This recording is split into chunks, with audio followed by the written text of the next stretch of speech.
Se da en presencia de un alérgeno específico. Los principales factores que influyen son genéticos y los ambientales.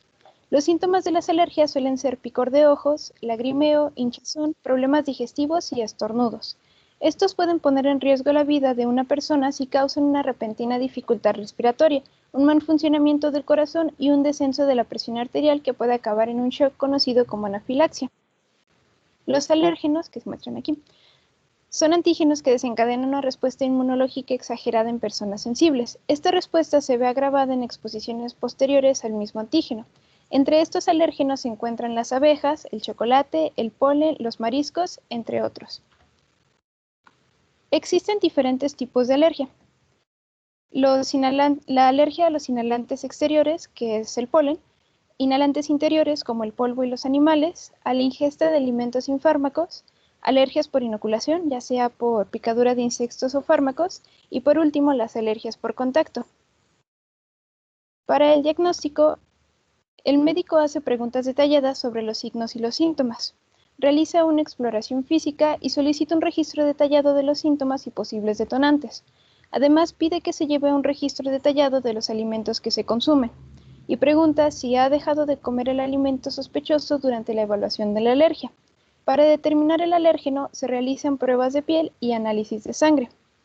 Para mencionar brevemente los tratamientos de las alergias, lo más recomendable es evitar los alérgenos en la mayor medida posible. Los medicamentos para las alergias, conocidos también como antihistamínicos, ayudan a reducir la liberación de histaminas de la reacción del sistema inmune y permiten aliviar los síntomas. Existe también la inmunoterapia. Y para las alergias graves, una inyección de epinefrina de emergencia puede reducir los síntomas hasta que se consiga un tratamiento de emergencia. De las reacciones más graves, las catalogadas como choque anafiláctico, se presentan entre 3 y 10 casos nuevos al año por cada 100.000 habitantes, con una mortalidad que llega hasta el 6.5%. La respuesta inmune de las alergias se ve mediada por 4 tipos de hipersensibilidad que aparecen en la parte izquierda. Estos tipos de hipersensibilidad dependen de la exposición al antígeno, la relación con el anticuerpo y la sensibilización del individuo. El tipo 1, también llamado inmediato, tiene un mecanismo de acción por parte de las IgE, factores quimiotácticos, activadores de plaquetas y leucotrienos. Se caracteriza por la interacción entre el antígeno y la IgE preformada en personas ya sensibilizadas. El tipo 2, conocido también como citotóxica, tiene un mecanismo de acción por parte de la IgG o IgM. La hipersensibilidad tipo 3 es la que se caracteriza por la producción de inmunocomplejos, la unión del anticuerpo con el antígeno específico. Los inmunocomplejos se depositan en los tejidos provocando lesiones y activan el complemento provocando la migración leucocitaria y liberación de factores que provocan la inflamación aguda. Finalmente, el tipo 4 retardado tiene un mecanismo de acción por parte de los linfocitos T cooperadores y T citotóxicos, caracterizado por la infiltración de células mononucleares con predominio de induración sobre el edema e importante para combatir diversos patógenos intracelulares. El esquema que tenemos aquí del mecanismo corresponde al tipo 1. Comienza con el ingreso de los alérgenos por la nariz o en la boca, que son absorbidos por los tejidos y estimulan en las células inmunes, quienes secretan anticuerpos IgE, que liberan histaminas. Los anticuerpos IgE se unen a los mastocitos, estos se acumulan en los pulmones y esto produce un estrechamiento de los bronquios, inflamación y aumento en la secreción del moco. Y por mi parte esto sería todo de su rap de las alergias. Digo, exposición de las alergias.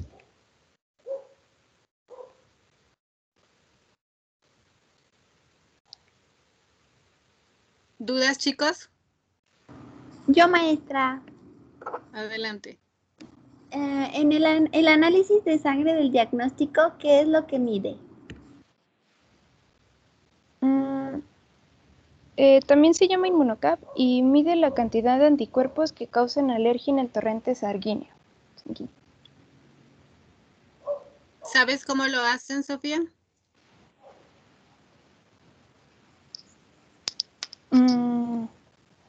No, creo que no me acuerdo.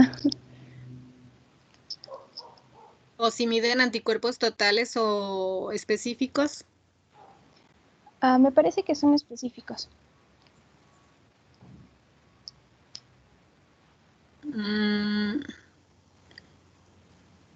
Los más comunes son anticuerpos totales IgEs en particular. La verdad es que hacer pruebas con anticuerpos específicos o, bueno, alérgenos específicos no es tan común porque eso elevaría bastante los costos. De hecho, es como una discusión que se tiene en generar pruebas para anticuerpos específicos o no, ¿sí?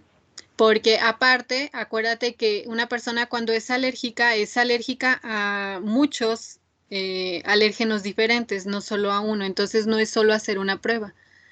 Que por ejemplo en las pruebas cutáneas se llegan a hacer hasta 60 pruebas diferentes en un solo ensayo. Entonces, no sé, tengo mis dudas en cuanto a los específicos, pero sí sé que se hace con los generales. O los totales, perdón. ¿Alguna otra duda, chicos?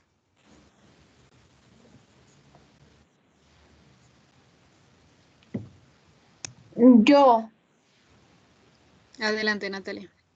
los análisis de sangre entonces se hacen, o sea, como el primer contacto para que esa IgE esté en la sangre, porque pues vimos que se unen a los mastocitos y los mastocitos están en tejido, ¿no? ¿O en qué Así momento es. se realiza ese análisis de sangre? Sofía o compañeros.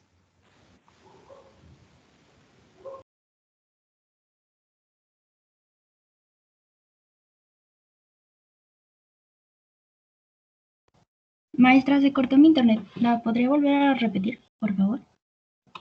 Natalia. Bueno, la pregunta en sí era en qué momento se realiza el análisis de sangre, o sea, cuando la persona ya se sabe que es alérgica o en qué, bueno, sí, en qué momento. No, la prueba de sangre se realiza cuando se está investigando por qué es alérgico o a qué es alérgico, como para diagnosticar exactamente qué es lo que causa la alergia o la irritación.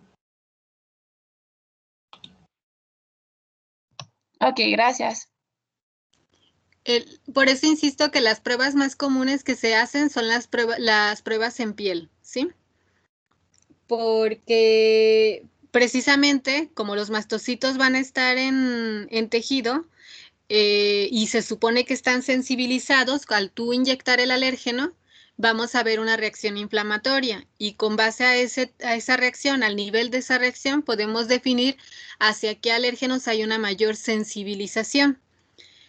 En el caso de las IgEs, insisto, totales, aclaro que me quedan las dudas con los específicos, es simplemente para valorar los niveles de IgE que están en circulación. Si es verdad que muchos de estas IgEs van a estar pegadas a los mastocitos, pero recuerda que la producción es continua y los niveles generalmente en una persona atópica van a ser por encima de las 10 veces más que una persona sana. Puede ser, por ejemplo, se puede utilizar, por ejemplo, esta herramienta para ver qué tanto está funcionando el tratamiento, solo por mencionar un ejemplo, pero no es tan común el que se haga este tipo de pruebas. La preferida es la hipersensibilidad en la piel.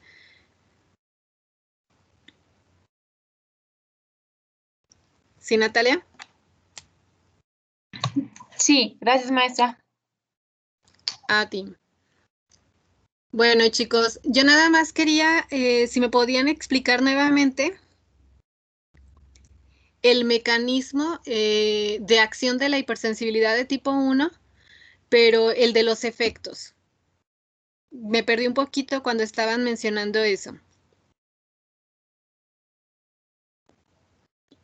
Alguien que apoye a Sofía, por favor.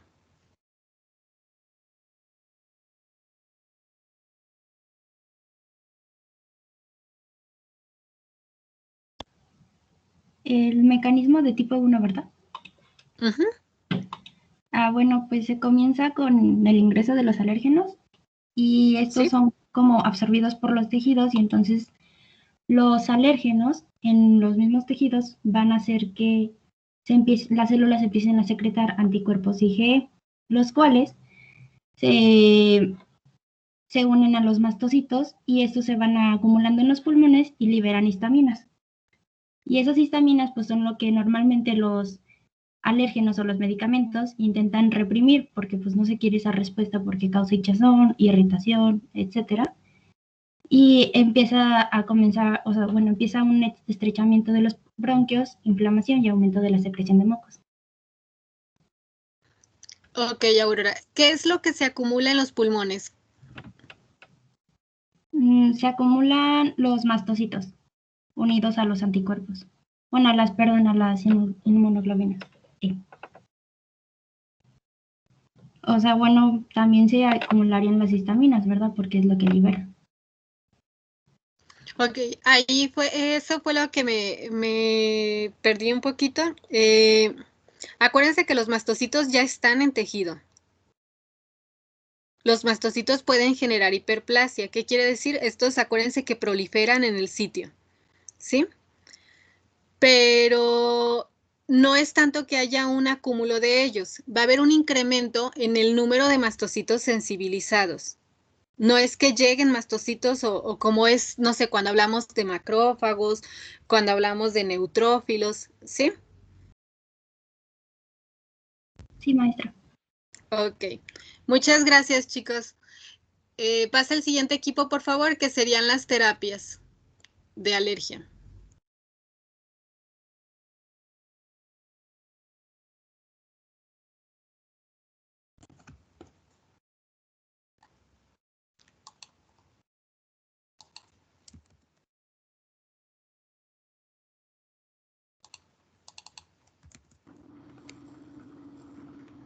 ¿Ya comenzamos, maestra?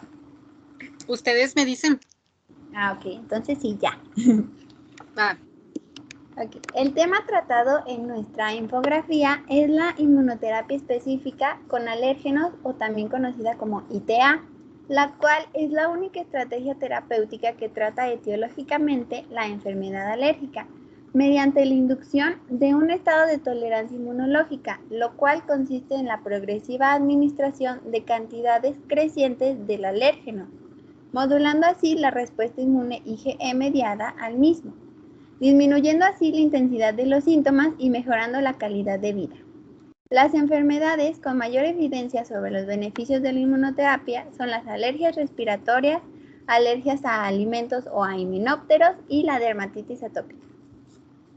Su mecanismo de acción comienza con la inducción de la proliferación de linfocitos T reguladores que controlan y disminuyen el fenotipo Th2, reequilibrando el conjunto de las células y mediadores Th2 no Th2, los cuales durante la inmunoterapia con altas dosis del alérgeno producen linfocitos T reguladores CD4 y CD25 con la activación del factor de transcripción FOXP3. Estos T reguladores inducidos o TR1 mediante el factor de crecimiento transformante beta y la IL-10 suprimen la actividad y la persistencia de las células Th2 y B de memoria, de las células efectoras y los Th2 innatos. Con ello, disminuyen las citoquinas proinflamatorias propias de la Th2, aumentando así los productos de los Th1 como el interferón gamma. Las células reguladoras pueden ser inducidas para la síntesis de IL-10. La inmunoterapia conseguirá la tendencia a la tolerancia del alérgeno modificando mediante estos linfocitos T reguladores inducidos y las células B reguladoras, suprimiendo así la actividad y supervivencia de las células efectoras Th2. Asimismo, se produce un incremento de las inmunoglobulinas IgG4 específicas frente al alérgeno cuya acción bloqueante actúa a varios niveles. Evita la unión del alérgeno de las IgE de las células efectoras, disminuyendo su activación, y a la IgE de las células dendríticas. Disminuye la expresión facilitada por IgE y la aparición de nuevos Th2. También favorece la internalización de la IgE unida a los mastocitos mediante la interacción con receptores de los IgG. La actividad bloqueante de la inmunoglobulina G4 se mantiene incluso tras declinar su producción al finalizar la inmunoterapia. La mayor eficacia comprobada científicamente se ha dado por las vías de administración subcutánea y sublingual, las cuales son las que incrementan la tolerancia de los pacientes a la exposición cotidiana, mejorando su calidad de vida y reduciendo el tratamiento farmacológico, aunque también se han administrado con ayuda de parches epidérmicos, aplicación directa en ganglios linfáticos y en la mucosa conjuntival y nasal. Este tratamiento tiene una duración de entre 3 a 5 años, logrando el control de los síntomas hasta 15 años después de finalizar el tratamiento. Es recomendable que las personas que padezcan de hipertiroidismo, cardiopatía isquémica, asma no controlada, HTA o que estén llevando un tratamiento con beta bloqueantes eviten llevar a cabo esta terapia debido a que puede causarles efectos secundarios adversos, complicando aún más su situación. Con esta terapia se pueden producir diversos efectos secundarios, ya sea desencadenando reacciones locales que se dan al momento y en el área de la aplicación, como comezón, urticaria, inflamación o dolor, o sistémicas, las cuales se dan tiempo después de la aplicación, como estornudos, ojos llorosos, asma, comezón en manos, gargantas o pies, vómito e incluso pueden llegar a darse diarrea y en casos muy graves puede llegar a la muerte. Y pues ya, eso es todo de nuestra parte. Gracias, Samantha. ¿Alguna duda, chicos? Yo tengo una duda. ¿Cuáles Adelante. serían las ventajas que tienen sobre los medicamentos normales?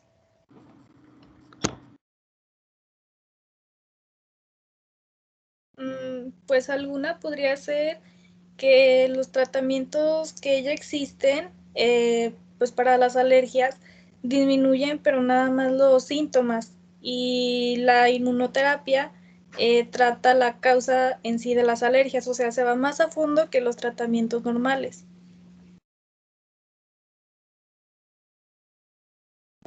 Ok, gracias. Este sería un tratamiento curativo, ¿no, Alejandra? Sí, maestra, con el proceso de 3 a 5 años, y después de este tiempo ya podría durar a lo mucho 15 años para que ya la persona no tuviera la alergia. Ok, gracias. ¿Alguna otra duda, chicos? Ya, maestra. Adelante. ¿Hay algún tiempo para que se den las reacciones secundarias? Bueno, eso depende también pues de cómo reaccione cada persona, porque cada cuerpo es diferente, pero pues según lo que investigamos, y si no mal recuerdo, las reacciones locales se pueden dar después de unos minutos, pero, por ejemplo, en el dolor y la inflamación pueden ser de 8 a 12 horas. En el caso de las sistemáticas, pueden ser dentro de los 30 minutos, y pues como mencionó mi compañera en la exposición, depende también mucho de las personas que se lo pongan, por ejemplo, las contraindicaciones que se tienen.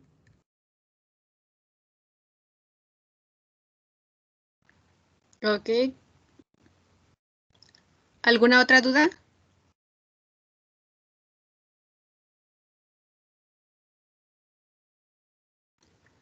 Bueno, nada más en lo que comentabas, Estefanía, les quiero recordar que no son reacciones sistemáticas, son reacciones sistémicas, ¿sale? Y lo otro, en cuanto a las reacciones que se pueden presentar, generalmente son los primeros 5 o 10 minutos. De hecho, lo he comentado ya algunas veces con ustedes, que un choque anafiláctico se va a presentar en los primeros 5 minutos. Sin embargo, dependiendo de la cantidad de antígeno que se esté administrando, del nivel de sensibilización del paciente, del mismo sistema inmune del paciente, se pueden manifestar reacciones inclusive hasta las 24 horas. Acuérdense que la respuesta inflamatoria alérgica se lleva a cabo en 2 etapas, que sería la primaria o la inicial, que ocurre en los primeros minutos, y luego la tardía, que se puede manifestar hasta inclusive las 24 horas después. Entonces, una vez que se administran estos tratamientos, están en observación los primeros minutos. Se suelen dejar a veces hasta 30 minutos como regla, Y una vez pasado este tiempo, se le deja al paciente ir a su casa, pero él debe estar consciente y bueno, y la gente con la que convive que puede presentar algún otro síntoma y pues deben estarlo observando para si se requiere regresar con el médico. ¿Sale?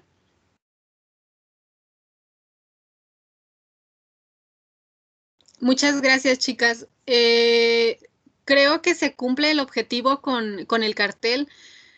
Es muy gráfico, tiene poco texto y está bien organizado. Me gustó mucho. Gracias. Gracias, maestra. Gracias, maestra. Gracias, maestra. Ok, el siguiente equipo. Enfermedades autoinmunes.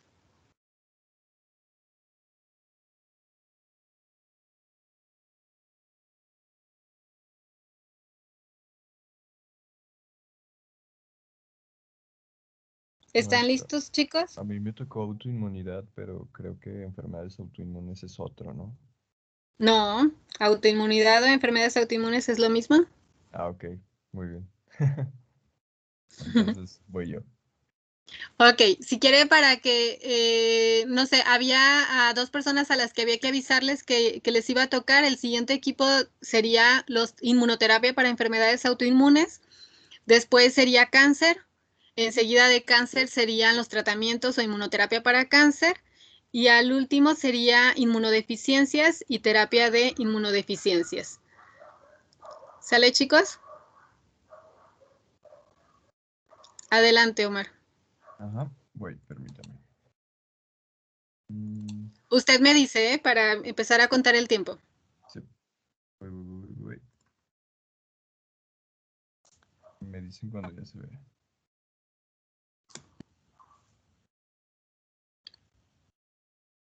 ¿Ya se ve? Sí. Ok. Bueno, compañeros, a nosotros nos tocó... Omar. Mande. Sí está... Sí se ve toda la parte superior de la infografía. Ah, sí, tengo que irla subiendo. Ah, ok. Sí, es que Ok, si ya. no, no se ve bien. Ok, bueno, a Perfecto. nosotros nos tocó... Si quiere ya, maestra. Ya. A nosotros nos tocó enfermedades autoinmunes o autoinmunidad. Bueno, ahora les voy a explicar qué es. Aquí donde está Jerry. No, sí, está Jerry. Sí, sí es Jerry. ¿O está? No me acuerdo. Ok. Bueno, ¿qué es? Es una anomalía frente a uno o varios antígenos. Se caracteriza por su pérdida de autotolerancia, puede llegar a provocar lesión tisular y alteración en la homeostasis, o sea, en el equilibrio de la biología del cuerpo. Ah, las enfermedades autoinmunitarias suelen ser crónicas, progresivas y duraderas. Esto se debe a que las acciones que toman los antígenos, pues una vez que comienza la respuesta inmune, existen mecanismos que perpetúan la respuesta, activando a los linfocitos. Esto lo que quiere explicar es que es como un fenómeno de cascada que siempre va haciéndose más grande, más progresivo y va a llegar a cada vez más lugares, porque cada vez se lesiona más. Entre estas enfermedades tenemos la esclerosis múltiple, la tiroiditis de Hashimoto, el lupus eritematoso sistémico, la artritis reumatoide, la enfermedad celíaca y el eczema y la psoriasis. Los factores asociados que tenemos son 4: genéticos, inmunológicos, hormonales y ambientales. Y ahora les vamos a presentar las teorías de la autoinmunidad. A esto se refiere a lo que los investigadores están analizando para saber por qué se originan las autoinmunidades. Una de estas teorías es la insuficiencia en la educación química, lo cual es que la eliminación de antígenos en la célula T gracias a la selección química por medio de la supresión y la energía clonal. También tenemos como otra teoría la rotura de tolerancia periférica, que la tolerancia periférica se considera frecuentemente como un sistema de seguridad para evitar la activación de las células T autorreactivas escapadas del timo. Otra teoría es la activación de linfocitos no específicos para el antígeno. La alta producción de anticuerpos genera afecciones en los linfocitos, provocando la estimulación policlonal. Y la última teoría es el mimetismo molecular, y la que a mí me parece más interesante. Implica que un inmunógeno en un antígeno extraño exhibe una similitud de secuencia a un péptido propio. Una vez establecida la respuesta inmune contra el antígeno extraño, pueden activarse especificidades de las células T. O sea, que básicamente eh, una secuencia propia se parece demasiado a, a la secuencia de un antígeno extraño que puede producir daños al organismo. Entonces, pues nuestros linfocitos T van a atacar de la misma manera porque se parecen mucho. Algunas de las anomalías que conducen a la autoinmunidad son la autotolerancia afectuosa, la presentación anómala de antígenos propios, la inflamación o una respuesta inmunitaria innata inicial. Y pues aquí tenemos como para cerrar que los linfocitos T son los reguladores de todas las respuestas inmunitarias para las proteínas. Por lo tanto, son los más importantes en cuanto a las enfermedades autoinmunes. Y creo que voy bien de tiempo. Muchas gracias. Muy bien, gracias, Omar. ¿Preguntas, chicos? Sí, yo tengo una duda. Adelante. ¿Cuál es la diferencia entre autoinmunidad y la enfermedad autoinmune?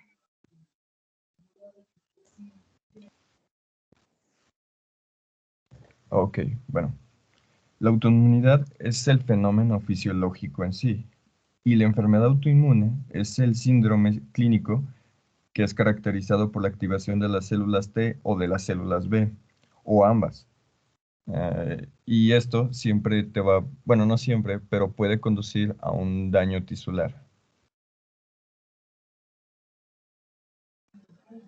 Ok, gracias. A ti. ¿Alguien más? Yo. Muy bien. ¿Yariela primero? Sí, perdón. ¿Cuáles son los factores ambientales y hormonales que se asocian al desarrollo de enfermedades autoinmunes? Ok. Mira, aquí tenemos dos lados. En cuanto a los ambientales, son los agentes infecciosos. Bueno, ¿puedo seguir contestando? Sí, perdón, se me olvidó apagar el Ok. tiempo. Ok, en cuanto a los ambientales, tenemos a los agentes infecciosos, los medicamentos y la vacunación, las toxinas, el estrés físico y psicológico e incluso la luz ultravioleta. Por el lado de los hormonales, pues también tenemos efectos del género, como viene siendo ser hombre o mujer, el embarazo, la lactancia, la prolactina y otra cosa que no entiendo muy bien, que es el DHEA.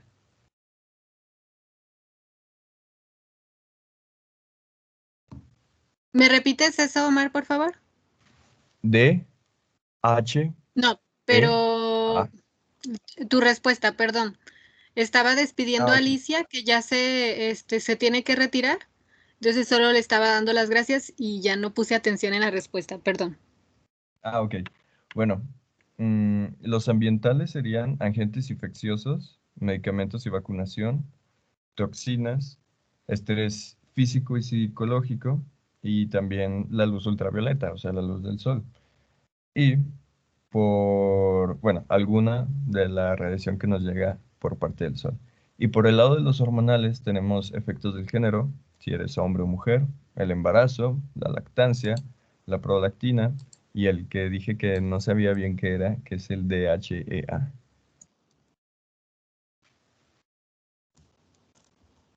Y ya, solo eso.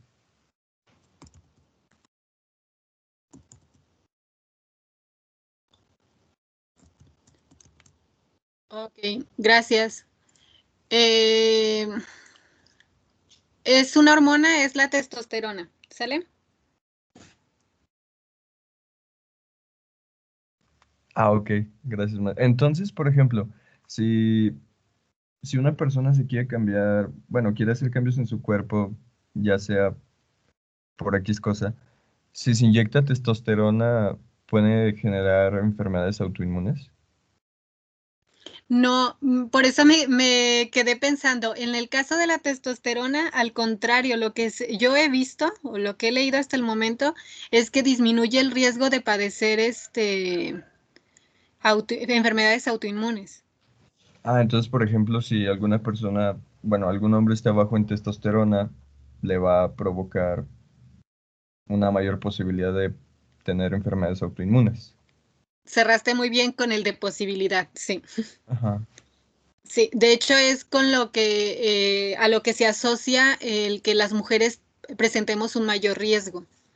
Sí, aparte del embarazo y la lactancia. Así es. Ok. Sí. Gracias, maestra. No de qué. ¿Alguna otra pregunta, chicos?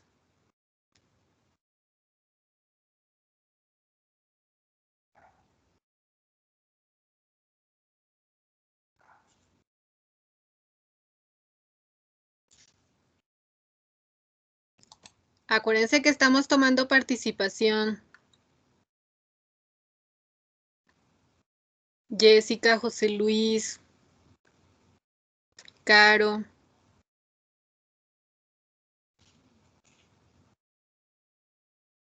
Ok, pasa el siguiente equipo, por favor.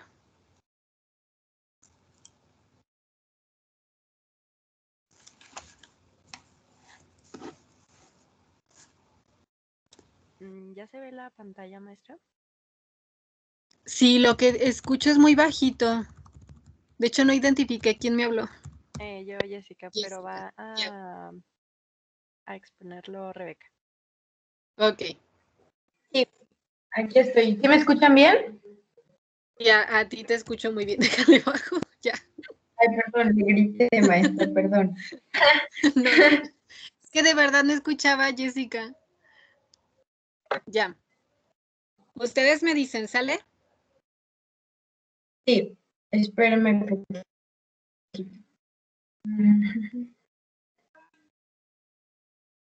Bueno, listo. Empecemos. Muy bien. Nuestra infografía, buenos días, nuestra infografía es sobre la inmunoterapia celular y molecular en el tratamiento de la autoinmunidad.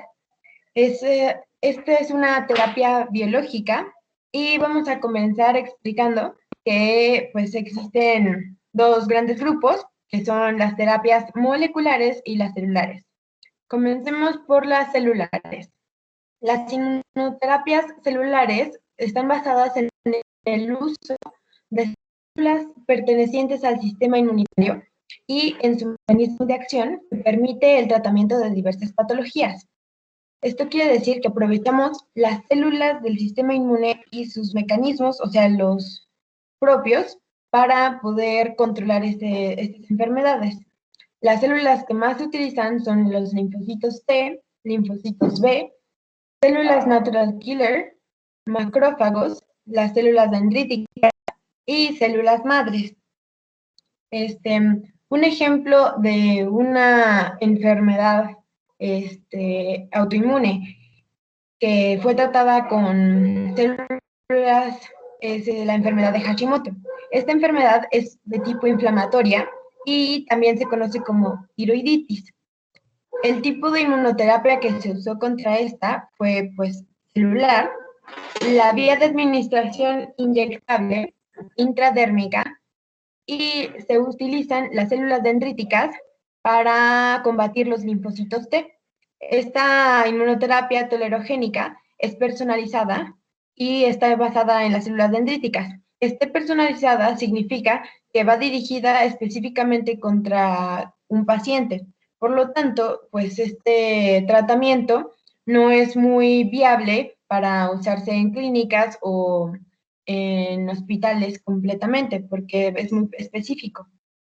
El siguiente tipo de inmunoterapias son las moleculares, las cuales están basadas en el uso de moléculas pertenecientes al sistema inmunitario resultantes de la acción de células del sistema inmunitario.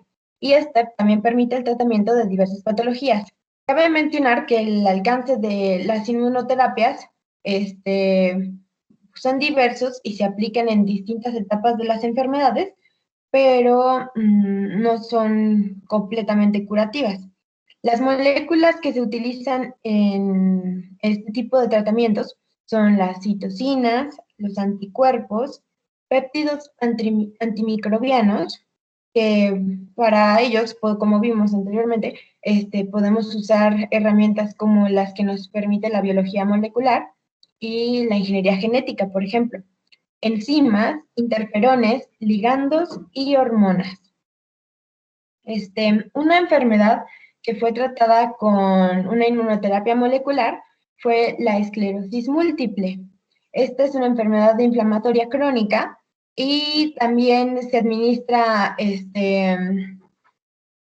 subcutáneamente a través de una inyección. La molécula que utiliza es el interferón beta 1A y está dirigida contra los linfocitos T. Inhibe la activación de células T en células mononucleares de la sangre periférica. Aunque el tratamiento interferón beta 1A es el primer tratamiento para la esclerosis múltiple, el mecanismo de acción no está tan bien conocido y los resultados publicados nos apoyan que este tratamiento induce la disminución de la activación y proliferación de los linfocitos T. Por eso decimos que está en contra de los linfocitos T. Así como la disminución de citocinas proinflamatorias e incrementa las antiinflamatorias. Una cosa muy importante que mencionar sobre las terapias celulares es que ofrecen la posibilidad de inducir una tolerancia duradera sin afectar la inmunidad. Y pues creo que de nuestra parte sería todo. ¿Tienen dudas? Gracias, Rebeca. De nada. ¿Dudas, chicos?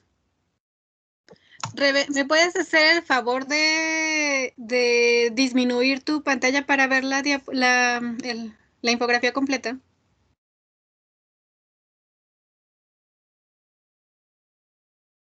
Ok. Gracias. Sí, maestra. ¿Dudas, chicos? Yo tengo una duda. En el tratamiento de esclerosis múltiple, cuando se inhiben los linfocitos T, no hay posibilidad de que se inhiban como en exceso y entonces tengas como una deficiencia y pueda que te enfermes más. O sea, no sé si me doy a entender. O sea, que en vez de como nomás suprimir la autoinmunidad, que se vaya como al extremo. Déjate Si quieres, yo explico. lo De contesto, hecho, Rebe. bueno, está bien. ¿Tú, Rebe, te la avientas? A ver si te complemento con tu respuesta. Va. Bueno, Natalia, es que lo que pasa es que no son todas las células T, va específicamente para subtipos celulares, perfil TH1. Autorreactivo. Lo autorreactivo. Lo que buscas es, ya lo habíamos comentado incluso en unas clases con la maestra también, de cambiar los perfiles, irlos nivelando para hacer que todos los que sean proinflamatorios a la larga se transformen a antiinflamatorios y ir reduciendo esa inflamación que es la gran causa de la esclerosis múltiple, una de las principales causas. Entonces no es contra todos los linfocitos T, es contra un subtipo celular muy específico. Pues sí, además, de hecho, hay otros tratamientos, también moleculares, que usan otras moléculas, así como las que nos mencionó esta Alicia, que había ¿cómo se llama esto? Un anticuerpo que inhibía la proliferación de los, que inhibía los linfocitos T, y esos sí eran todos, y justamente esos tratamientos, pues muchas veces no son aprobados porque, aunque sí cumplen el objetivo, pues traen graves consecuencias porque pues inhiben a muchas veces los dejan atorados en los ganglios o depende del tipo de molécula lo que haga. ¿Sí respondimos tu pregunta, Natalia? Sí, gracias. De hecho, bueno, quería comentar que es muy acertado lo que dice Alejandro. Yo creo que el problema precisamente es eso, el intentar buscar aquellas, generar o inducir esta terapia en aquellas células que son altamente específicas para solo bloquear esta respuesta. Como comenta Rebeca, hay algunas moléculas algunas moléculas sobre las cuales se hace ingeniería genética que son mucho más genéricas y que sí terminan afectando al sistema inmune de una forma más general y sí terminan disminuyendo la respuesta del paciente, pero el reto es llegar a ese punto en donde seamos tan específicos que realmente lo que modifiquemos solo sea la célula que nos esté causando daño. Porque el problema más fuerte que se tiene con la autoinmunidad en general es que los tratamientos que hay hasta el momento, los comunes, son tratamientos que de verdad merma mucho su calidad de vida. Simplemente, la cloroquina o la hidroxicloroquina, que han estado tan de moda últimamente, digo, como a veces de verdad no sabemos lo que estamos haciendo, porque conozco a una persona que tomó este tratamiento por indicaciones médicas, me platicaba que como 5 años, algo así, y lo tuvo que suspender. ¿Por qué? Porque resulta que este tratamiento empezó a lesionar sus córneas. Entonces ahora ella ya no ve bien, pero es una consecuencia del tratamiento. Sí, algo que ella estaba y que además suprime al sistema inmune. Un paciente con una enfermedad autoinmune casi siempre va a traer por debajo, pero créanme, muy por debajo sus niveles de leucocitos. He conocido algunos casos en donde los escucho y me dicen, ay, es que estuvo genial. Alcancé en el nivel mínimo que nosotros tenemos, ahorita se me fue el dato, que sería de 4.5 a 11. Con esta persona, ella se siente feliz cuando llega a tener 3,500. Entonces, esa es la condición con la que ellos cuentan en realidad y por eso el gran reto de generar este tipo de terapias. ¿Sale? Bueno, otra cosa, maestra, también que quería aclarar es que nosotros en la infografía mostramos un tratamiento molecular para la esclerosis múltiple y una inmunoterapia celular para la enfermedad de Hashimoto. Pero aclarar que estos no son específicos para esto, ¿no? O sea, que tanto la esclerosis múltiple como la enfermedad de Hashimoto se pueden tratar con inmunoterapias moleculares y celulares y que dentro de estas hay varias. Nosotros elegimos estas para ejemplificar mejor nuestro tema. Así es. Sí, les recuerdo que en las enfermedades autoinmunes hablamos de alrededor de 130 enfermedades que se encuentran en el catálogo actual y cada una tendrá sus procesos muy particulares. Habrá algunas que ni siquiera se requiere este tipo de inmunoterapias. ¿Por qué? Porque suelen ser menos agresivas, porque a veces quirúrgicamente se puede eliminar el problema. Pero estas en particular son de las que más problemas generan. Y estoy de acuerdo y me gusta el hecho de que hayan seleccionado algunos ejemplos. De hecho, era lo que le proponía a varios equipos cuando trabajaron las terapias, porque si nos metemos a todas, necesitamos muchísimo tiempo para poderlo explicar y es bueno tomar ejemplos solo para ver una panorámica general. Gracias. ¿Alguna otra pregunta, chicos? Yo, maestra. ¿Se me escuchó? Sí, dale. Ah, ok. ¿Por qué los adenovirus se utilizan en estas terapias?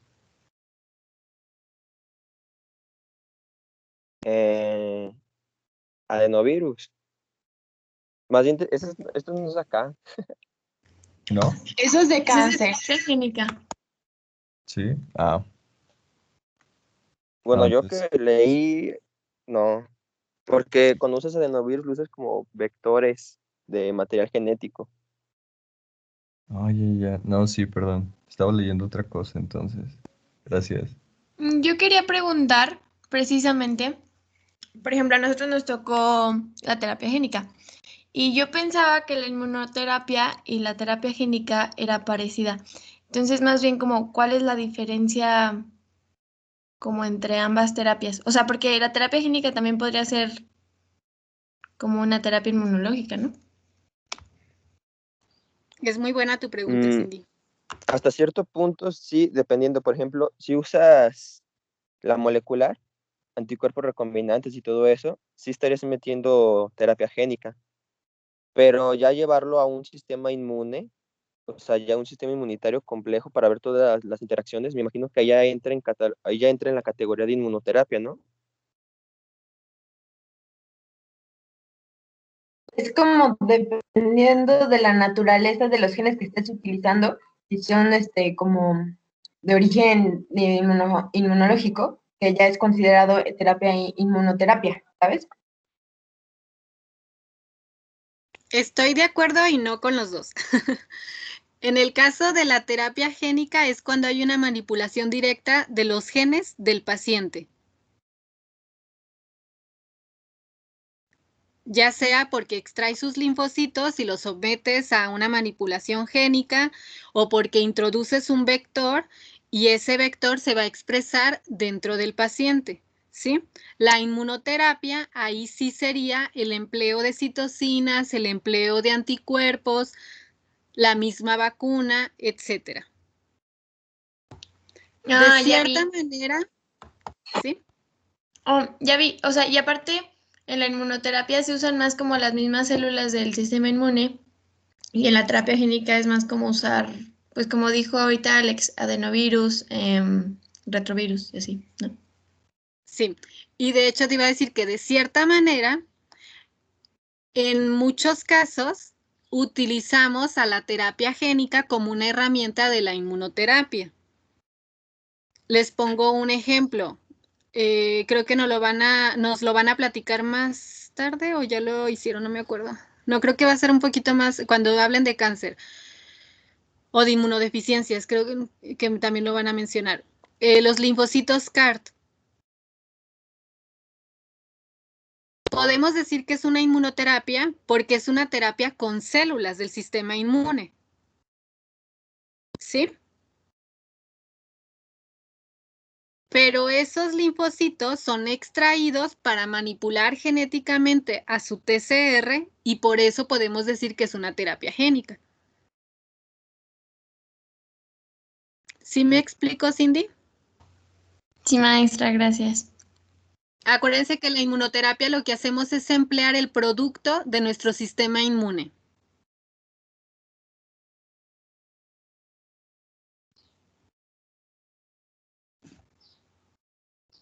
¿No hay otra duda? Muchas gracias, chicos. Muy bien. Gracias a ustedes. Bye. Les pedía que me dejaran ver su infografía porque fue muy original. La mayoría lo hizo de forma vertical. Y ustedes la hicieron cuadrada. Siempre rompiendo las reglas, Rebeca. Ya vemos, está sin barreras. No, pero muy bien. Ok, siguiente equipo. Sí, maestra, creo que somos nosotros, ¿no? El de cáncer. Cáncer, por favor, sí. Sí.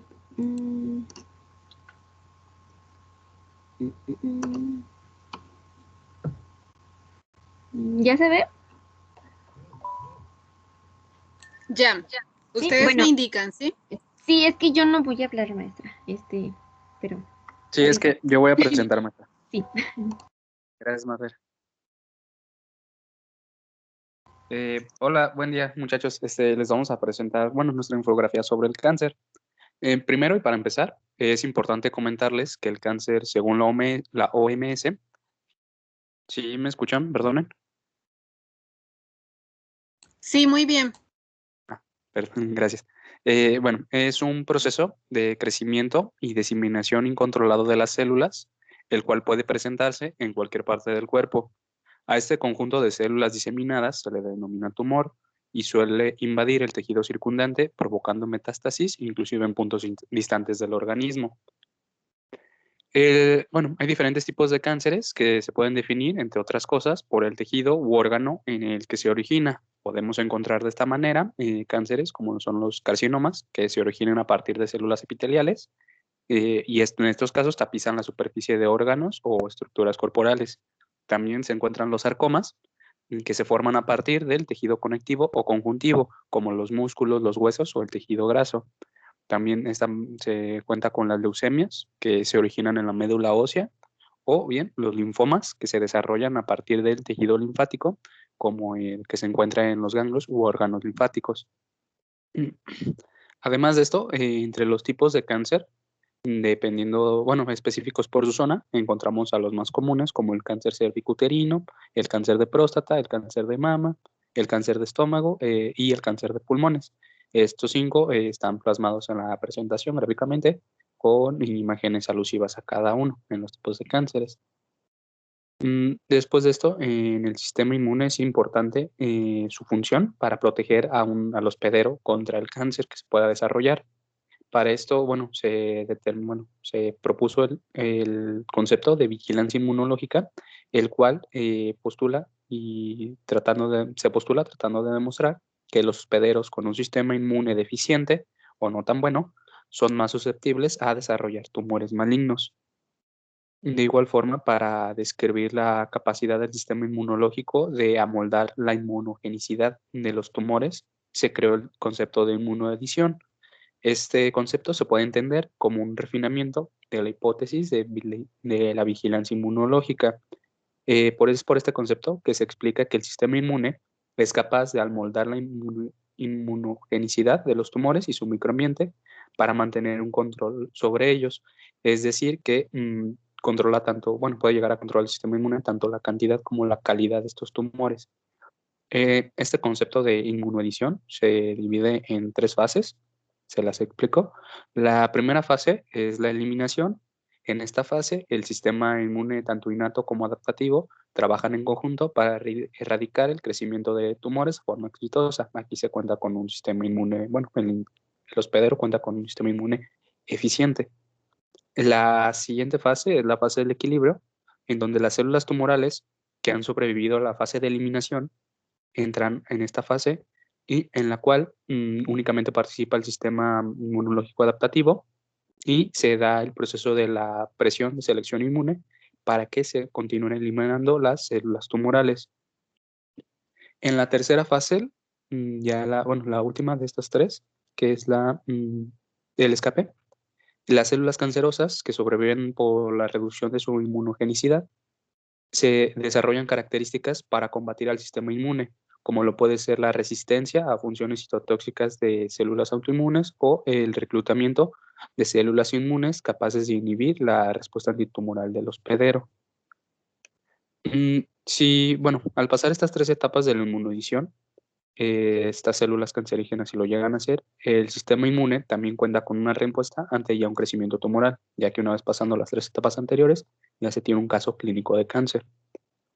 Esta respuesta empieza cuando las células NK reconocen a estas células transformadas, estas células dañadas, lo que conlleva a su destrucción.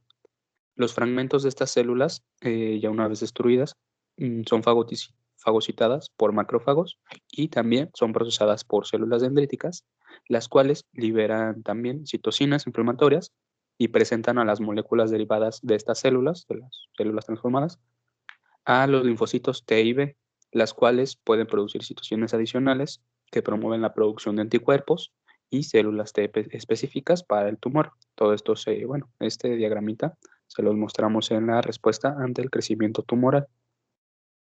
Ya en el sistema inmune adaptativo, los efectores como las células TCD4 colaboradoras y TCD8 citotóxicas y anticuerpos ya pueden atacar específicamente antígenos tumorales, que ya están en la memoria del sistema inmune. El cáncer como enfermedad en México representa la tercera causa de muerte a nivel nacional, con un 12% del total de las disfunciones en el país. Y a nivel mundial, el cáncer de pulmón es el más común actualmente, con un incremento de 2.093.876 casos y casos nuevos y 1.761.007 muertes registradas únicamente en 2018.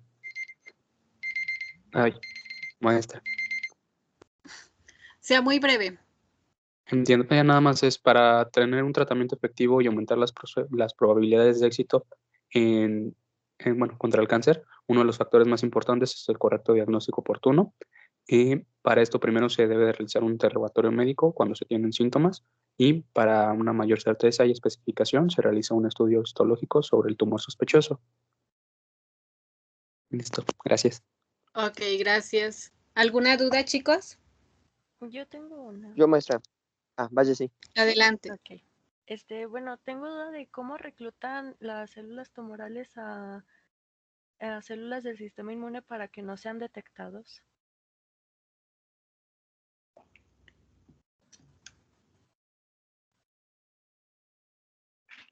Las células, bueno, ya cuando se está generando el tumor, básicamente, bueno, es que se genera la inflamación, una inflamación normal de que están atacando todos, pero aquí lo que sucede es que las células que llegan a esta inflamación no no continúan su ciclo, sino que se mantienen ahí como si como si siguieran trabajando sobre el tumor. Eso fue bueno, para explicarlo muy coloquialmente, eso es lo que entendí. Conforme se va desarrollando el tumor, el sistema inmune va atacándolo, pero en vez de mantener el ciclo, mantiene estas células para que el tumor siga, pues, atendiéndose y no llegan los nuevos, ¿cómo se llama? Los nuevos agentes. ¿Me voy a entender? Ok. Más que eso, las células tumorales tienen la capacidad de producir citocinas, entre ellas quimiosinas. Ok. Y que son particularmente del perfil TH2. Además, ya al secuestrar tanto a T reguladores, células MDSC principalmente y macrófagos M2, estas células son las que les van a ayudar a mantener el sistema antiinflamatorio. ¿Sale, Jessica? Ok, sí, gracias. A ti. Alejandro. Cuando hablaste de las 3 etapas, en la de escape, ¿es lo mismo que lo que se conoce como metástasis o son cosas distintas?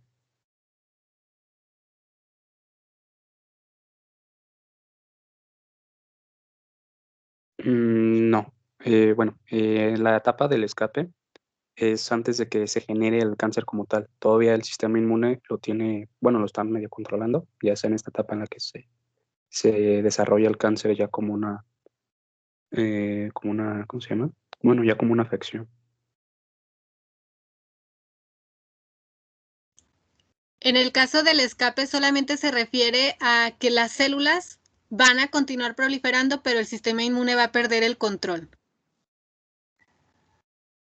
Normalmente, cuando hablamos de, por ejemplo, de un tumor, nosotros podemos tener problemas de proliferación, pero su tamaño llega a ser menor a 2 milímetros. Y ahí es cuando el sistema inmune es el que siempre gana la batalla. Y eso está pasándonos en todo momento. Cuando estos tumores superan esos 2 milímetros, es cuando hemos dicho el sistema inmune fue superado y ellas son las que tienen ese control. Ahora, puede ser un tumor benigno, pero generó este escape, o puede ser un tumor maligno.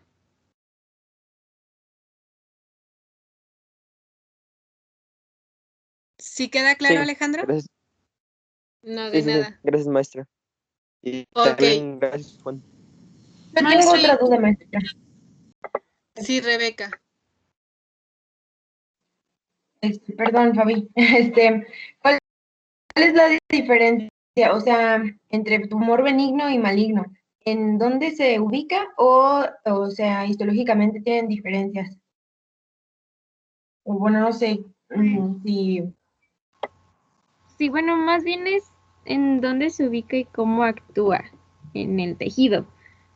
Porque, por ejemplo, el maligno, pues es invade, o sea, por eso es lo del cáncer, porque invade el tejido sano que está hacia al lado y aparte se propaga. O sea, Y el benigno, pues ese permanece en el sitio donde se generó y pues no se propaga y no contamina o no daña al tejido que está adyacente. Esa es como que la principal diferencia. Así es, Fernanda, muy bien. Gracias, Magber. De nada. No me acuerdo si fue Fabiola la que iba a preguntar. No, maestra, yo no hablé. ¿Quién Era fue? Yo, Diana. Ok, diga, Diana. Quería preguntarle si era posible como que dependiendo del lugar geográfico donde se encuentren o los hábitos culturales, se puede crear como, bueno, más bien se pueden hacer más propensos a contraer cierto tipo de cáncer específico. ¿Chicos? Pues sí puede pasar. Realmente hay, a nivel mundial, hay ciertos tipos de cánceres que afectan más a tercer mundo y realmente en lugares, países de primermundistas, son cánceres que ya están o controlados o se tienen tratamientos ya fijos contra ellos. Y de igual forma, en países de primer mundo, se tiende a, ¿cómo se llama?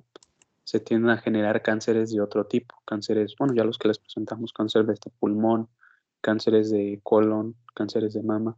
Mientras que en países de tercer mundo son cánceres, ya no tan comunes como les comentaba, en estos otros países.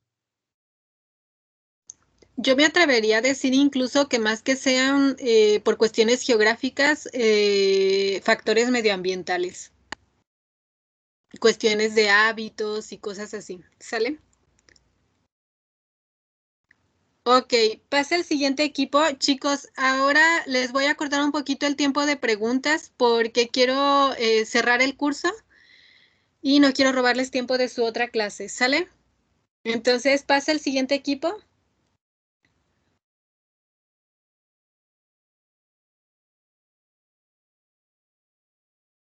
¿Ustedes me dicen? Natalia, ¿la puedes hacer un poquito más grande, por favor? Si quiere, ya empezamos, maestra. Va. Usted me dice. Ya. Ok. Cuando el futuro nos alcanzó.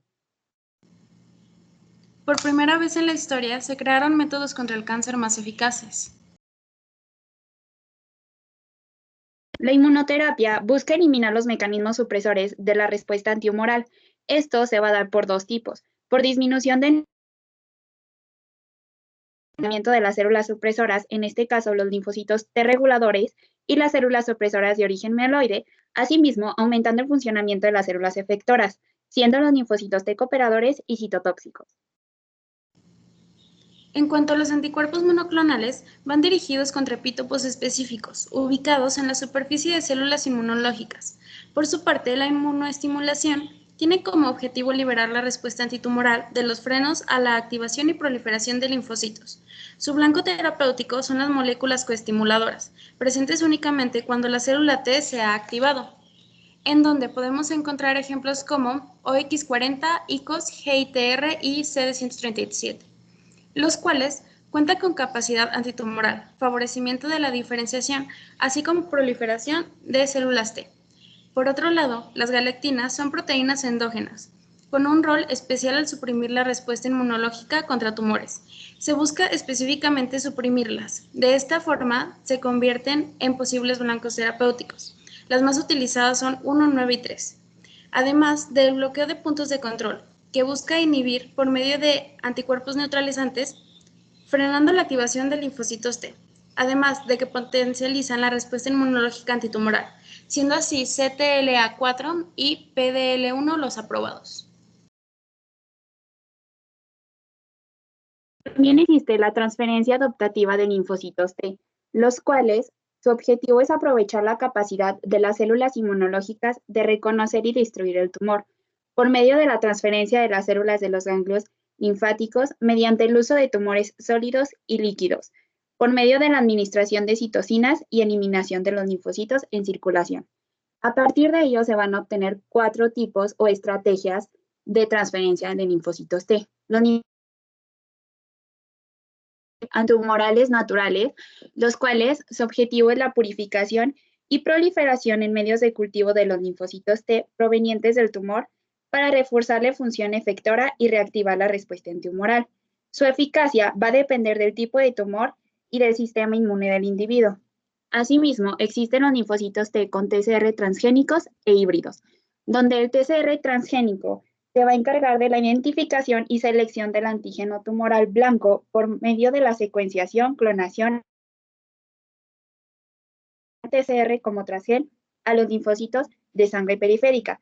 En cambio, con TCR híbrido se encarga de aumentar la afinidad del TCR por medio del complejo de mayor histocompatibilidad humano con antígeno tumoral por inmunización de ratones. Todo esto con péptidos de tumores humanos para el desarrollo de la toxicidad sistemática. Por último, existen los linfocitos T con receptor quimérico de antígeno TCAR, donde los CAR son una porción extracelular compuesta por un SCFB monoclonal, donde el SCFB se fusiona a dominios intracelulares de la cadena CD3 del TCR y de moléculas coestimuladoras CD28 y CD137. Todo esto para inhibir la expresión del TCR, garantizando que el único antígeno sea reconocido y sea el complementario al CAR.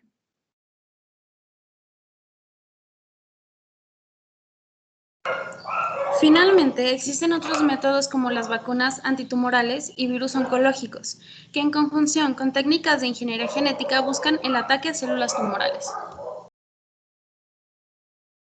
De igual forma, existen las combinaciones terapéuticas.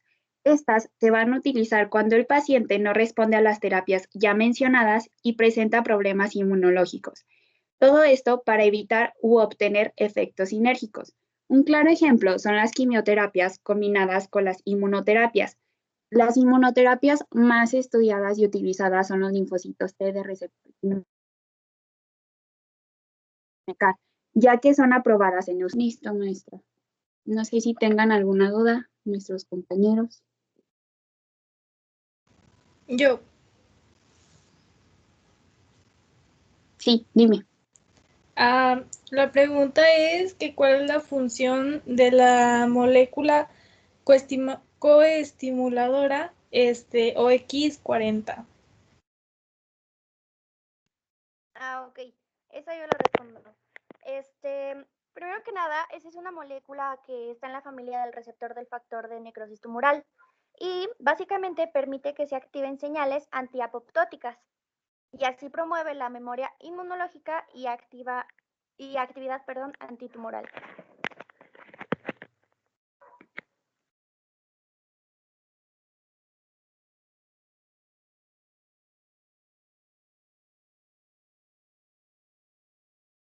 Bueno, yo tengo otra pregunta.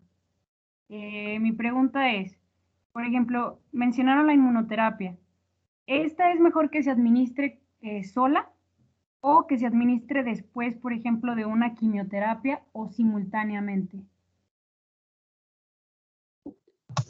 Depende mucho de la inmunoterapia. De hecho, por ejemplo, los TCAR se utilizan mucho después de una quimioterapia. Igual, a veces se juntan inmunoterapias. O sea, se utiliza, por ejemplo, un virus y aparte se le administran linfocitos. Entonces, así refuerza la inmunoterapia, porque de hecho, cuando solamente se tiene una inmunoterapia, se tiene el riesgo de que no sea tan efectiva, porque depende mucho del paciente. Muy bien, muchas gracias, Natalia. De nada. Lo que sí es que normalmente la inmunoterapia siempre va acompañada.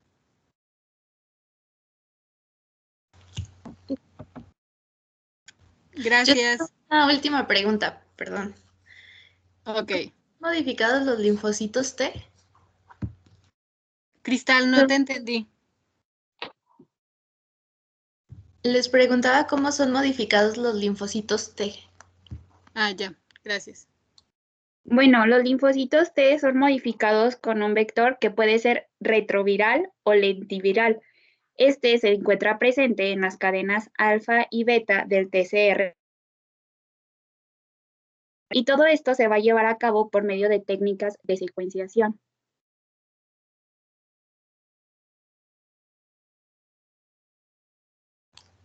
Gracias. Gracias. Aquí sí se usan vectores, que es lo que nos preguntaban hace rato. Ok, siguiente equipo, chicos, por favor.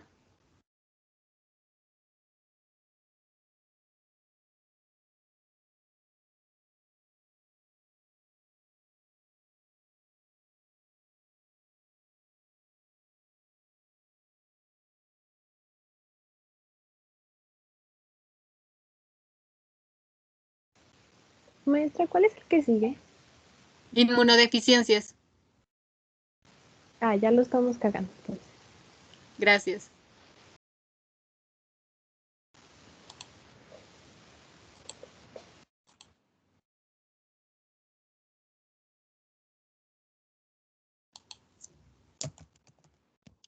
Buenos días, maestra. ¿Sí me escucha? Sí. Bueno, me avisa cuando empiece. Listo. Bueno, ¿qué tal a todos? Buenos días. Les voy a presentar sobre la infografía que hicimos mi equipo y yo sobre las inmunodeficiencias.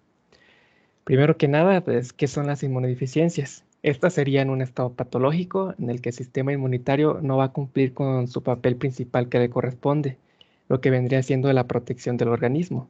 Como consecuencia de esto, este organismo va a quedar vulnerable frente a las infecciones, y esto va a afectar tanto al sistema inmuninato como al adaptativo. Y se tienen descritos más de 150 síndromes, y más adelante les hablaré sobre 3 de estos. También es muy importante tener un diagnóstico de estas enfermedades o síndromes para poder detectarlas a tiempo y también pues darles un tratamiento adecuado. Se tienen avances recientes que han permitido comprender el funcionamiento de este sistema inmune y gracias a esto podemos tener tratamientos exitosos. También podemos clasificar a estas inmunodeficiencias según la causa, según los componentes y según las funciones. En cuanto a la causa, tendríamos a las primarias y a las secundarias. Las primarias serían el resultado de un error congénito de inmunidad, por ejemplo, las que son mutaciones en los genes. Y en las secundarias tendríamos las que son provocadas por factores externos, como son las infecciones, las enfermedades crónicas o de uso de fármacos. También tenemos la clasificación según los componentes. Pueden ser por componente único o el deterioro global. En cuanto al componente único, serían las alteraciones de uno solo de los componentes del sistema inmune. Y el deterioro global, pues básicamente es el resultado de un deterioro global de la respuesta inmune. Y por último tenemos la clasificación según las funciones, que puede ser humoral o celular. Las humorales serían los defectos en los linfocitos B que causan deficiencias de anticuerpos, y las celular serían los defectos de los linfocitos T. Estas enfermedades o síndromes de las inmunodeficiencias también pueden ser clasificadas según el tipo de respuesta inmune, como son la innata, la humoral o la celular. Por ejemplo, en la innata tenemos a la enfermedad granulomatosa crónica. Esta es causada por una mutación en diversos genes y consiste en el defecto de la célula fagocitaria, en donde las bacterias y los hongos no van a morir a pesar de que se tiene una fagocitosis normal. Y esta enfermedad va a afectar, tiene una epidemiología de una persona que es afectada de cada 217,000. También en la humoral tenemos a la A-gamaglobulinemia ligada al cromosoma X. Esta va a ser causada por una mutación en el gen BTK y esta va a tratar de que los linfocitos B no se logran diferenciar en linfocitos B maduros. Y esta enfermedad afecta a una persona de cada 350,000 a 700,000 personas. Por último, en la celular tenemos a la inmunodeficiencia combinada grave. Esta es causada por mutaciones en el gen IL2RG que se encuentra ubicado en el XQ13 y pues consiste en linfocitos T escasos o ausentes y el número bajo o alto o normal de los linfocitos B y de las células NK. Y esta enfermedad va a afectar a una persona por cada 50,000. Bueno, ahora sabemos que estas inmunodeficiencias, síndromes o enfermedades, que son las primarias, pueden ser causadas por mutaciones en genes. Y cómo es que podemos pues, ver cómo se transmiten o transfieren estas enfermedades, pues para esto nos va a ayudar el mecanismo de herencia. Un ejemplo sería la herencia ligada al cromosoma X dominante. Por ejemplo, tenemos a un padre que tiene el cromosoma X sano y la madre en la cual tiene uno de sus cromosomas X afectado. Entonces, los hijos, la herencia que van a tener, el 50% resultaría afectado y el otro 50% resultaría sano. Y esto sería, en este caso, sería algo que va ligado al cromosoma X dominante y no va dependiente del sexo, porque hay otras enfermedades que sí lo son dependientes del sexo, que son recesivas. Y por último, tendríamos la distribución de las principales categorías de las inmunodeficiencias primarias según la LSID. En primer lugar, tendríamos las deficiencias predominantes de anticuerpos con un 67%, que son pues, la gran mayoría, que son más de la mitad. Posteriormente tenemos las otras inmunodeficiencias primarias que están bien definidas con un 12%. Luego las deficiencias predominantes de las células T con un 11%. Las deficiencias en fagocitos con un 7%. Y por último tendríamos a las inmunodeficiencias primarias que no han sido clasificadas, a las deficiencias del complemento y los síndromes autoinmunes y de inmunodisregulación. Estas últimas tres van a ser con un 1%. Y pues sería todo de nuestra parte. Muchísimas gracias por su atención. Muy bien, muchas gracias. Justo en tiempo. ¿Preguntas, chicos? Yo, maestra. ¿Cuándo Adelante, se sabe que alguien tiene una inmunodeficiencia primaria? ¿Sí me escuchan? Sí. Bueno, es como un poquito difícil saber que alguien tiene una inmunodeficiencia primaria porque pues es debido a mutaciones y la gente más comúnmente cree que es por infecciones o así. Entonces, pues como que la cosa que más se caracteriza es porque tienen muchas infecciones recurrentes y por más tratamientos que les den pues no se alivian. También tienen abscesos, usan antibióticos durante mucho tiempo, incluso tienen que usar antibióticos pues intravenosos y tienen como poquita dificultad en la hora de su desarrollo, crecen como poquito, ganan peso muy difícilmente y pues creo que la forma más fácil sería saber si uno de sus familiares tiene pues antecedentes de inmunodeficiencia. Muchas gracias. De nada. Creo que lo has dicho muy bien, Lisette. La señal más importante es las infecciones recurrentes y a veces infecciones que suelen ser por microorganismos oportunistas. Por ejemplo, el caso del algodoncillo, que es causado, perdón, por...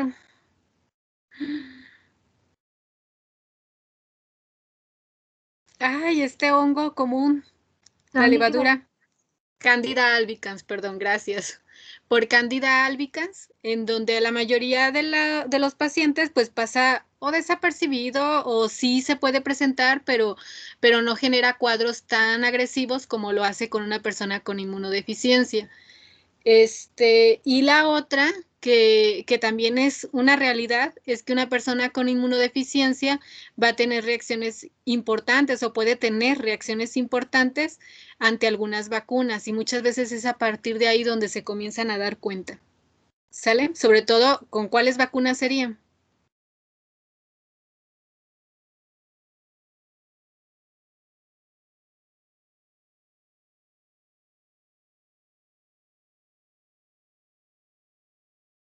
¿No? Con la administración de vacunas atenuadas. Ok. ¿Alguna otra pregunta? Yo, maestra. Adelante. ¿Cuáles factores pueden ocasionar una inmunodeficiencia secundaria? Hola, pues mira, pueden ser varios factores. Uno de ellos son como edades extremas, podría ser por ejemplo en los prematuros que están en cierto estado y entre comillas que son inmunodeficientes porque pues sus órganos linfoides secundarios no están muy maduros. También puede ser la malnutrición porque pues tienes pues sí, bajos niveles de calorías, de proteínas y tienes déficit de nutrientes y todo esto va a alterar tus mucosas y va a facilitar que entren patógenos a tu organismo. También otra causa podrían ser enfermedades metabólicas. Aquí podría entrar la diabetes y la uremia, pues estas porque alteran la inmunidad. Y otra que se ha visto que puede ocasionarlas es cuando tienes un trauma quirúrgico porque pues se te alteran tus barreras epiteliales y se te destruyen tus células y todo esto va a desencadenar respuestas inflamatorias y cicatrizaciones y pues todo esto puede aumentar pues sí, este trauma epitelial y todo esto y pues también el estrés porque se estimula la secreción de cortisol y puede favorecer que entres en un estado de inmunosupresión. Y en sí, pues estas son como las causas que podrían ocasionar una inmunodeficiencia secundaria. En el caso del SIDA, Fabiola.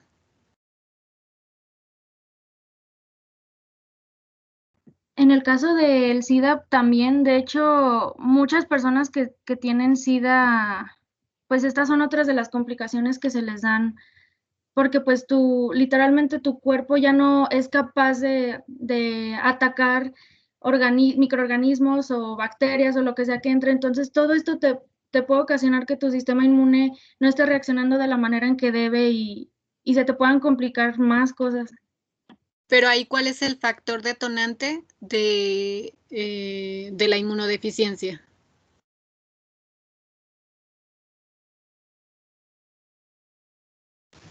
No solo es para Fabiola, para todos. Es que disminuyen los CD4, ¿no? Es que es la célula blanco del virus, perdón. Los linfocitos TCD4 son las células que son infectadas por el virus. ¿Sí?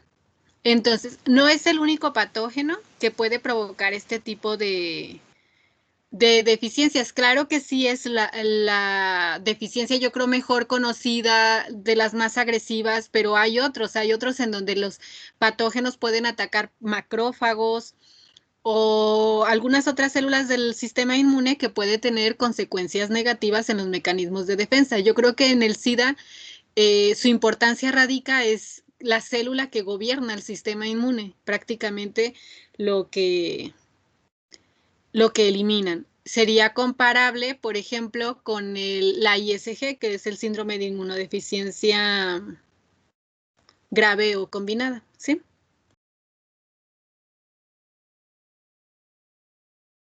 Ok, muchas gracias, chicos. Muy bonito trabajo. Siguiente equipo.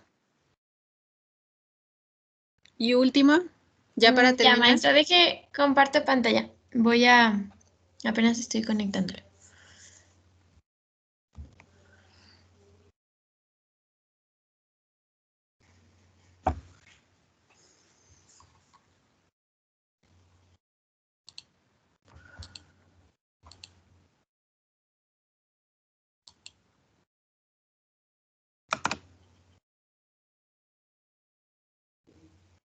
¿Ya ven mi pantalla?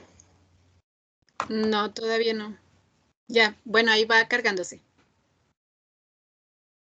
Se ve la que está ya en grande, ¿verdad? ¿O se ve la que está en chiquito? Se ve bien. No sé. Okay. Bueno, a nosotros nos tocó la terapia génica en el tratamiento de las inmunodeficiencias. Como ya explicó el anterior equipo, pues lo que son las inmunodeficiencias. La terapia génica es una técnica que apenas se ha empezado a utilizar en el que se altera el material genético del paciente con el fin de que la célula pueda recuperar su función o su normalidad. Hay 3 tipos de terapia génica, que es la antisentido, en la que se bloquea la expresión del gen responsable de la enfermedad, y hay otra que es la adición, en donde se pone un gen terapéutico y con esta se evita la deficiencia del gen que estaba afectando. Y la terapia de corrección, en la que se aspira a corregir directamente el gen mutado. Ahí puse algunos ejemplos. No le puedo hacer zoom aquí en este programa, pero en donde se pone un fragmento que guía a que la como codificación del gen sea sano y no, pues que no de enfermedad. Y luego, el método de transferencia génica se divide en dos, que es la terapia génica somática, que es el ex vivo y el in vivo, y la terapia génica germinal, que puede ser más como el in vitro. En ex vivo se extraen las células y se regeneran y luego se vuelven a inyectar en las células del paciente y pues se ve que se haya integrado y que funcione de manera correcta. En in vivo, la técnica adecuada de las células quiescentes y las asociadas a funciones mecánicas o estructurales. En este se usan los vectores adenovíricos y otros sintéticos como los lisosomas, que son los más adecuados. Esta es como la más utilizada, en el que se usan, como ahí dice, los adenovíricos y los retrovirus. Bueno, y ya, ¿cómo tratar una inmunodeficiencia con terapia génica? Lo que se hace es que se introduce el material genético que está pues alterado y se ponen las células enfermas y esas van a codificar para que se produzcan proteínas pues sanas o con carácter terapéutico. Y los más utilizados son los retrovirus, son los primeros más utilizados, luego están los adenovirus y luego los herpes virus. Y estos se utilizan por ser agentes diseminadores eficaces. Decidimos poner 4 ejemplos. Uno es, como decían, que habían 2 tipos de inmunodeficiencia. El primero se usa en la inmunodeficiencia primaria, que es la combinada severa. Y en ese se identifican los virus que están causando la enfermedad y se le introduce células somáticas con el potencial de curación. Luego está la deficiencia de purina nucleósido fosforilasa, que estas células, bueno, estos genes se ponen en ratones y ahí se utilizan los retrovirus y luego cuando se ve que ya se restauró la función, se pone ya en los humanos. Ay, perdón, maestra, estoy muy nerviosa. Luego, relájese. La deficiencia JAK3, que se utilizan retrovirus también y es para normalizar el crecimiento de las células B. Por eso ahí puse como el crecimiento de las células B cuando el procedimiento es correcto. Y en la deficiencia CD8 se utiliza un vector retroviral que codifica para SAP70 y esta hace que la función de SAP70 pues igual se regularice y permita la señal normal del receptor del linfocito T.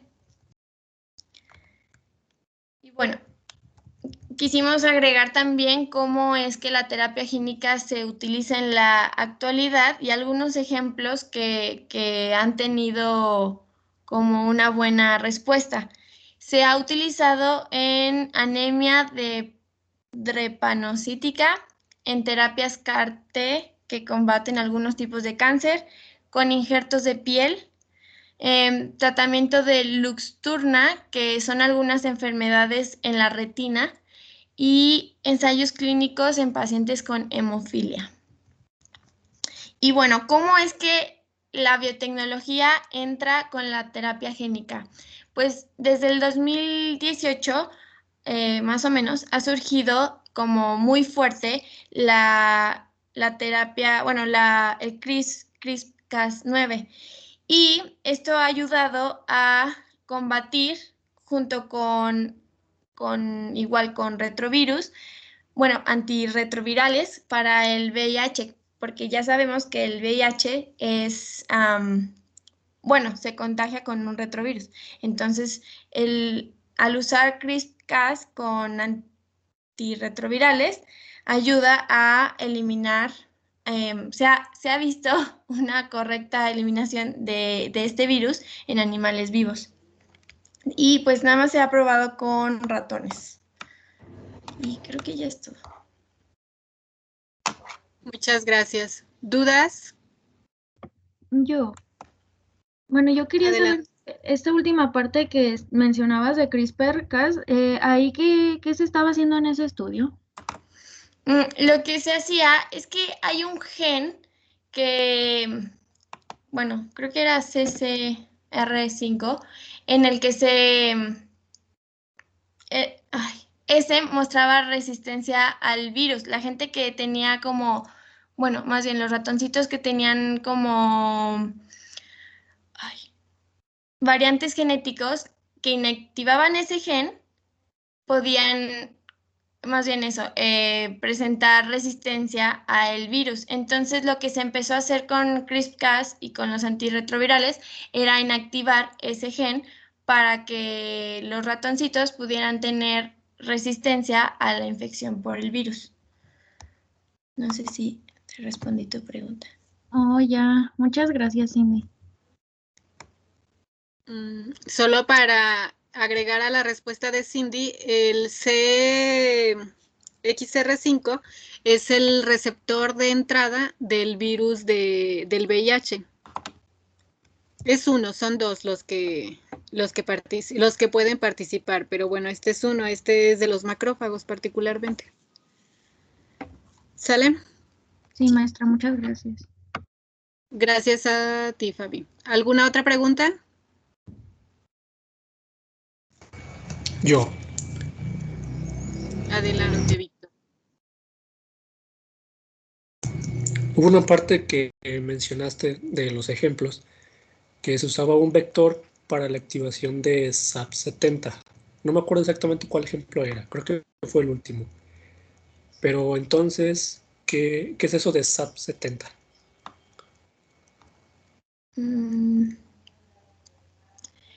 El SAP70 está en las células B y se utiliza como marcador para identificar leucemia crónica, creo. Y lo que se hacía era que... Ay, no me acuerdo, me bloqueé. Los Pero demás bueno, chicos. Era para identificar la leucemia linfocítica. Entonces, el hecho de que el SAP70 tenga una función normal, quiere decir que se está reduciendo en cierto punto la leucemia. No estoy segura. Sé que los nervios contribuyen a esto, pero solo fíjate en dónde está SAP70, Cindy. ¿En qué célula estás marcando deficiencia? Sí, en el linfocito T. Sí, y dijiste el linfocito B. Y aparte, SAP70 todos deberían saber quién es, porque lo vimos.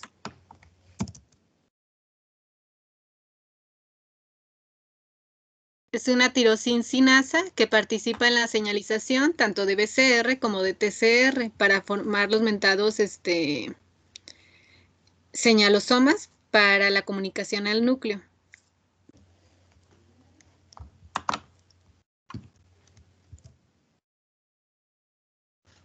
¿Alguna otra pregunta?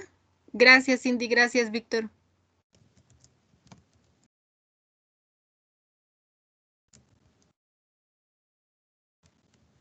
Bueno, pues con esto, chicos, damos por terminada esta actividad. La verdad, me quedo muy contenta. Me gustó mucho el trabajo que hicieron, me gustaron mucho sus carteles. Creo que, bueno, me tocó revisar a varios equipos, tanto antier como ayer, e incluso mientras la revisión les hice algunas preguntas, traté de apoyarlos en las cosas que yo creía que estaban o que eran mejorables, porque no podemos decir que estén mal. ¿Por qué?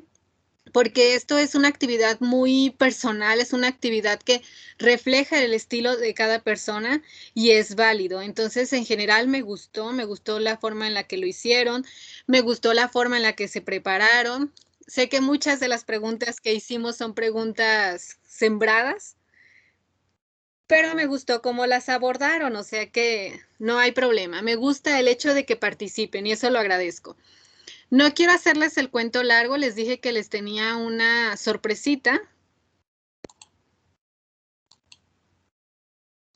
La verdad es algo que lo hice ya hace tiempo y lo único que hago es irlo actualizando o agregándole algo de información, pero que está hecho con mucho cariño para mis alumnos en general. Sí, no puedo decir que es una presentación que lo hice hacia una persona, sino, como se los he dicho desde el principio, me encanta la docencia, disfruto mucho el poder compartir con cada uno de ustedes. Me duele mucho que sea a la distancia, me hubiera encantado que esto fuera presencial, pero hay que adaptarnos. Entonces, voy a detener grabación, chicos.